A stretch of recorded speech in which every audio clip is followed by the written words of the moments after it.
Bienvenidos de nuevo al curso de búsqueda y rescate para Brigadas Internas de Protección Civil. Este es el módulo 2. Durante este tema observaremos la conformación de los equipos de búsqueda y rescate al momento de un desastre. Es importante señalar y marcar que bajo ninguna circunstancia puede ingresar un solo elemento a algún sitio donde pasó un desastre. Asimismo, dependerá del tamaño del edificio o del desastre el número de grupos que se podrán conformar de la Unidad Interna de Protección Civil en su rama de búsqueda y rescate. Si existen elementos suficientes en la Unidad Interna de Protección Civil o en la Brigada de Búsqueda y Rescate, podrán conformar equipos hasta de 7 personas. El número 7 es para poder hacer más fácil y ágil el manejo y la operación de los grupos. De la misma manera, es recomendable que no sean menores a 4 personas las unidades de búsqueda y rescate. Esto para que se puedan proteger y cuidar entre ellos mismos. Como podremos observar en esta plantilla, dentro de un grupo hay un líder, un responsable de logística, rescatistas y auxiliares. La función del responsable de logística puede ser asumida por el líder de grupo. No necesariamente el líder debe estar dentro de la operación, dado que es el contacto directo con el comando de incidentes o con el coordinador de la Unidad Interna de Protección Civil. Como primer punto, veremos las responsabilidades del coordinador del equipo de búsqueda y rescate. Su primera responsabilidad implica mantener comunicación continua con el puesto de mando o con el coordinador de la Unidad Interna de Protección Civil.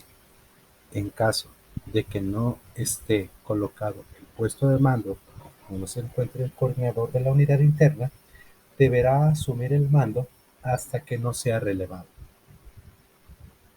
El coordinador de la Unidad Interna de Protección Civil es quien le dará al coordinador de búsqueda y rescate las actividades que deberá realizar y, asimismo, le deberá autorizar de manera expresa su ingreso al edificio o al lugar de desastre.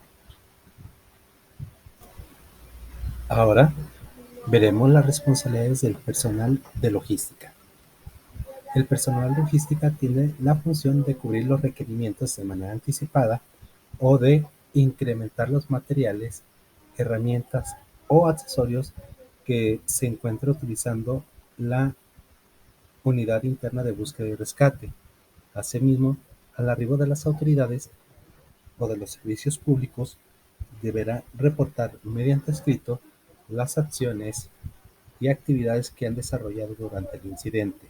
Asimismo, si se encontraron personas ya muertas, deberá informar en qué lugares están y cómo fueron marcadas. Una vez terminado el evento, deberá revisar el material y hacerlo llegar al almacén o al lugar donde se conserva ese equipo.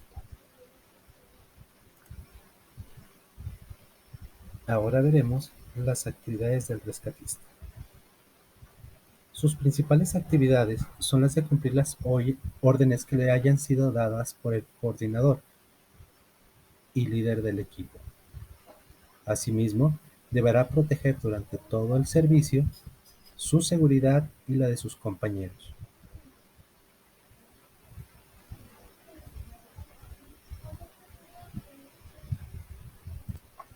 En caso de necesitar más herramientas, equipos o accesorios, deberá solicitarlos al líder del equipo para que él a su vez los solicite al coordinador de logística. En caso de que encuentren alguna víctima que se encuentra atrapada o necesita servicio, de tal manera que el responsable de logística deberá considerar un botiquín o equipo básico para la estabilización de pacientes en caso de que sean encontrados. Operación de la brigada interna. Durante esta etapa veremos qué debe de tener antes, durante y después de un evento la unidad de búsqueda y rescate.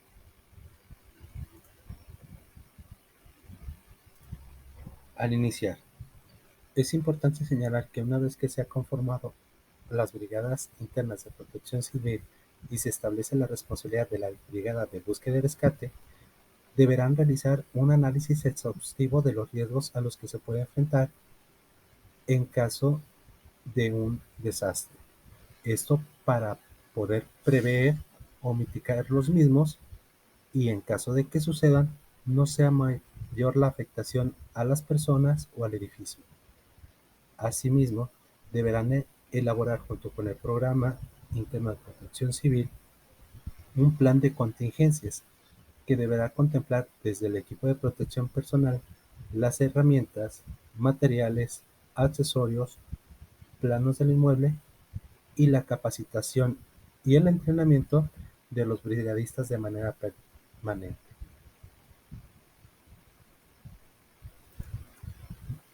De los riesgos internos deberán considerar como los asociados a los edificios, la operación, los productos químicos o la materia prima, el tipo de edificación en el cual se encuentra el inmueble, los materiales peligrosos del área o del total del edificio, el número de personas, sus patologías, edades y las capacidades con las que cuenta el personal.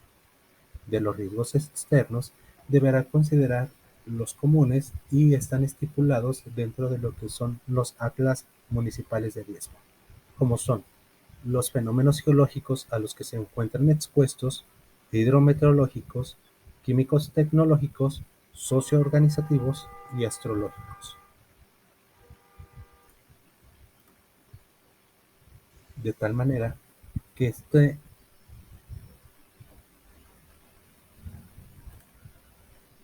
movimiento ayudará a que se disminuya la gravedad por la preparación que se tuvo previa al incidente.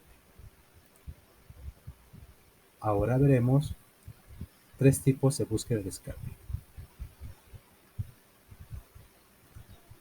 La búsqueda general, que es la que se hace en un edificio o estructura con varios cuartos o espacios. Para tal búsqueda es conveniente que la brigada tenga los planos del edificio o conozca a detalle la estructura. De no tenerlos, dependerá de la situación su manera de ingreso. Puede ser a pie o al menos en 3 puntos, considerando que los 3 puntos corresponde a gateando o pecho tierra. El tipo de técnica que deberá utilizar en este tipo de búsqueda es el de llamado y escucha. De la siguiente manera lo podrá realizar. Uno de los brigadistas deberá gritar: "Si hay alguien aquí, grite o de 3 golpes". Habiendo dicho esto, los brigadistas guardarán silencio tratando de evitar, en caso de que escuche un grito o 3 golpes, el lugar donde se origina. Una vez que los brigadistas señalaron y coincidieron en el lugar, podrán dirigirse al mismo para localizar o empezar a buscar de manera más detallada a la persona. El segundo tipo de búsqueda que trataremos es el de búsqueda orientada, que se refiere específicamente a las áreas o puntos de seguridad ya establecidos en un edificio para repliegue. Para este tipo de búsqueda, se deberán considerar los lugares donde se puede replegar el personal debido a los procedimientos de evacuación durante algún evento de desastre. Para tal actividad, el personal de la unidad de búsqueda y rescate acudirá con precaución a este lugar conforme a las condiciones de seguridad establecidas para tal efecto. De encontrar personas en los puntos de repliegue, deberán extraerle conforme a sus capacidades o al equipo que tenga a la mano. Último tipo de búsqueda: búsqueda extensa.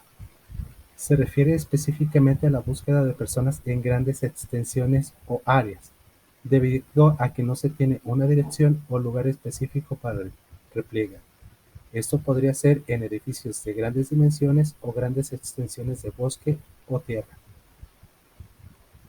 Para tal trabajo deberá añadirse silbatos y se deberá utilizar la técnica de llamado y escucha. Para esto, se podrá utilizar un mayor número de brigadas o equipos de rescatistas para abarcar una mayor extensión.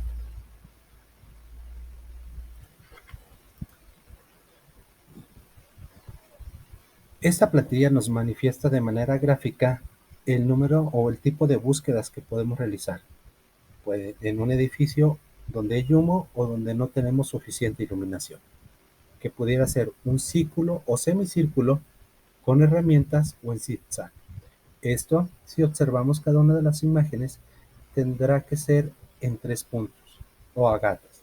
Esto para evitar, en el caso del colapso del suelo o la caída de material, un daño mayor al rescatista. En esta plantilla observamos lo que son medidas de seguridad, siendo la primera mantener tendida una línea de vida. Para tal efecto se podrá utilizar una manguera, una cuerda o lo que es cinta tubular. Siempre deberán mantener la observación o deberán visualizar a los compañeros y deberán tener en consideración una salida secundaria conforme vayan avanzando en la búsqueda. Siempre deben de mantener contacto con un punto de referencia que no se mueva, que pudiera ser la línea o una pared. Durante todo el trayecto se deberá hacer el conteo o el tomado de lista del personal. Entre más corto y rápido sea, es mejor. En caso de que una persona no conteste, puede ser porque quedó atrapada o se perdió durante el proceso de arrastre. Deberán revisar continuamente el equipo de protección personal. Esto porque durante los trabajos de búsqueda y rescate pueden sufrir daños y dejar expuesto al rescatista. Siempre deberán mantener contacto de manera anticipada con el personal externo para informar cada una de las actividades que están haciendo. Deben tener en consideración que si ingresan a algún edificio no conocen los riesgos en su totalidad por cómo quedaron las instalaciones o los riesgos a los que están expuestos por la combinación de químicos. De tal manera que deberán considerar siempre que el lugar es tóxico. Este es el final del pequeño resumen de búsqueda y rescate. No dudes en preguntar si te ha quedado alguna duda. Nos vemos en el siguiente módulo.